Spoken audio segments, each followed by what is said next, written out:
Breaking news చూస్తున్నాం. భద్రాచలంలో విషాదం చోటు చేసుకుంది. నిర్మాణంలో ఉన్న బిల్డింగ్ కూలి 7 మృత్యువాత పడినట్టుగా తెలుస్తుంది. ఇక భద్రాచలం పంచాయతీ ఆఫీస్ కు సమీపంలోనే ఈ సంఘటన చోటు చేసుకుంది.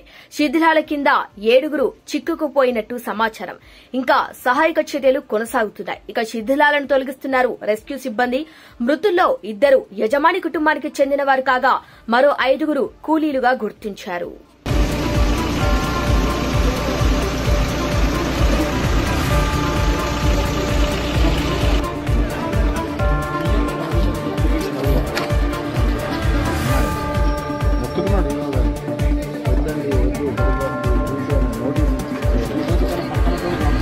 అదృష్టం ఇలా దిగింది కాబట్టి